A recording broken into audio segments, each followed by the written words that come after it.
For a Saiyan, emotions other than rage, pride, and anger are few and far in between, being frowned upon or looked at as sort of weak otherwise, kinda like how our society has established views on what emotions look strong or weak.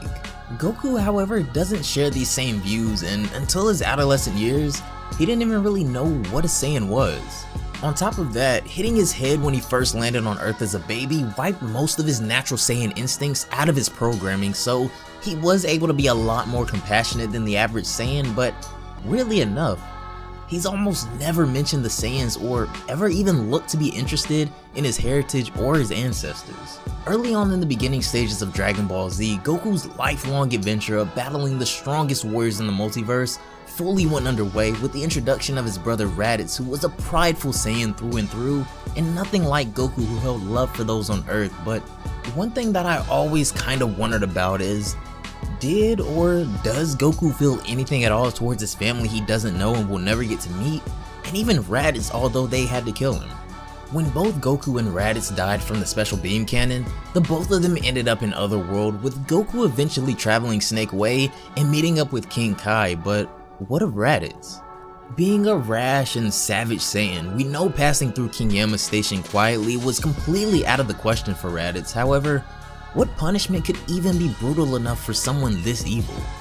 This is a story called My Brother in Spirit, a tale detailing Goku's time in the afterlife he spent with his family, his brother in particular that he knew for no longer than a day before they both lost their lives together, but one was never brought back. If you guys want to check out this original fan manga for yourselves, and I highly suggest it as it's in color for one thing, and a little more emotional than a typical Dragon Ball plot, the link will be down below in the description box, as well as full credits to the original author. Also, before the video gets started, if you guys haven't already, be sure to have that notification bell turned on if you're enjoying the latest Dragon Ball fan manga content, and consider leaving a like as well if you love all things anime that we cover. But without further ado, I got swords on my back, tell my right back. Ninjas with me, niggas, throwing stars at these bitches. Eating ramen noodles in the hood with my niggas. Well now, let's see here. A deep voice says over the shuffling of papers. King Yama, towering over everyone, looks over Goku's files as he passes into the afterlife and goes on to say that Goku has quite the list of commendable achievements. He elects that Goku can go to heaven right away, but Kami insists that he be sent to King Kai instead. Yama obliges, seeing no problem, as he tells Goku to take Snake Way, but Goku, in normal character, hasn't been listening this entire time. All of a sudden, a voice rips through their conversation, yelling at Yenma, asking, "How long do I have to stay here, old man? Weren't you about to throw me in hell or something?" Raditz, after the intense drawn-out battle with Goku and Piccolo, ultimately died as well, but unlike Goku, we never really heard mention of him again, and he surely wasn't brought back to life. But before us is an encounter we never really got to see. Kami reprimands the Saiyan for not having any manners, talking to his superior like that, but Raditz continues his disrespect. Seeing how this guy acts, Goku thinks to himself, is this guy really my older brother? Even going as far as to say that they look nothing alike, which isn't a total lie. However, one striking thing about him is that he also has a tail like Goku had, which he's never seen anybody else with besides Gohan. It's at this point King Yama has had enough of these interruptions as he slams his fist on the desk, telling everyone to quiet down, saying that this is his office, so if that's all, then they should all be off and stop blocking the line. Kami is then instructed to take Goku back to the gate to wait on his guide, and then he turns his attention back to Raditz, intending to send him to hell, but it seems that this doesn't scare him at all. Huh, Raditz scoffs, am I supposed to find hell intimidating?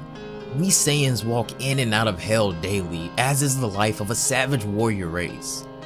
Yenma snickers, not expecting anything less from a Saiyan, as he's seen many in his time.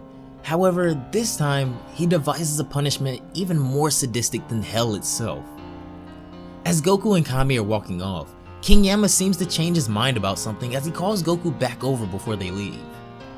He turns to Raditz and goes on to say, "So tell me, Raditz, how would you feel about spending some quality time with your little brother here? How does all of eternity sound?" Funnily enough, it's only at this point where Goku realizes that this guy really is his brother, which is pretty much the only thing that's been on his mind the whole time they were talking, as Yanma confirms that yes, you guys are brothers, and I think it's time that you two do some bonding. Right, Raditz laughs, is that really supposed to scare me? I mean really, do I look like some kind of babysitter to you? Which is sort of music to King Yama's ears as he says, so you're saying it would be bad to be stuck with your little brother, and you wouldn't like that at all, is what you're saying now, isn't it? As he picks up a phone and orders someone to bring him his chest. When the chest arrives, we can already tell that something weird is going on here, as Yama says, "Behold," and opens the casing, revealing a luminescent rock called the Spirit Stone. At first, no one really gives much of a reaction as no explanation at all was given in the first place, but Yama insists that this relic is extremely powerful. Now normally, he says, I just dump your evil ass in hell and be done with it, referring to Raditz, but seeing as how we're already filled to the brim with Saiyans down there, I've decided that the best thing to try and do is reform you. And the best way to do that is by giving you some positive influence. And I can't think of a single more positive creature in this room right now than, you guessed it, this guy right here, he says, turning his attention now to Goku. Yanma is certain that spending time with Goku without them having to worry about killing each other should do Raditz some good, and hopefully he'll see the error in his ways by the end of this. Goku still, of course, isn't really listening and hasn't heard a word that's been said this whole time just about, but what King Yama says next freezes everyone in the room as he declares that he intends to fuse the souls of both Goku and Raditz. Kami shouts from behind them, immediately pleading with Yama not to do this. Please reconsider, this is a very bad idea, and above all else, soul fusions with that stone are, but Yama cuts him off as he has made his final decision, and this fusion will happen as a test for both Goku and Raditz, and hopefully they can both learn from each other as he closes any arguments made against him, silencing Kami, and then he lifts the stone, which begins to shine. Now then, let the bonding commence, Yama declares as the stone gleams and sparkles. A strange aura begins to overtake the room, with Yama really getting into character for this fusion ritual, but Raditz isn't buying it at all, saying that there's nothing this old man can do to a Saiyan, but as he's speaking, the strange aura begins to consume both he and Goku simultaneously. Raditz decides to go on the offensive now to disrupt whatever it is that Yama is doing, and this is when he creates blasts in both of his hands and charges the table, saying that he'll blast Yama's face off, but as Goku begins to yell at him to stop, Yama shouts, "Connect," declaring that the fusion is ready. The aura, which has been wisping around both Goku and Raditz uncontrollably, is immediately directed towards each other, sending the Saiyans hurling towards one another. In an astonishing flash of light that illuminates the entire temple, the fusion is complete. Little bit of a cliffhanger, but that is going to do it for this one, guys. Thanks so much for watching until the end if you all made it this far. I really hope you all enjoyed the video as usual. So first, I want to start off by saying I absolutely love the plot line of this story so far. It's something fairly different and doesn't really just revolve around, battles like typical Dragon Ball, and in my honest opinion, it's really interesting because, like I said before, after the battle on Earth, we never really heard anything significant about Raditz, so I think it's pretty cool to see one more interaction between him and Goku, and having them spend time together is bound to be interesting, especially since they're both already dead. But this fusion spirit stone thing looks like it might be throwing a wrench in any plans both of them had for the near future. I mean, is Goku still gonna go to King Kai with Raditz? Is that really gonna be the play in this story?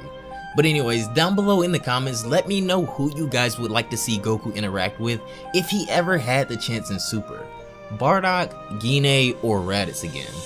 I honestly, and this is really biased, would love to see Goku have some sort of weird telepathic communication with Bardock because he is one of my favorite characters, but if I'm being honest, meeting Gine for the first time would be almost magical, I imagine. That would probably be a legendary encounter. Goku meets his mom.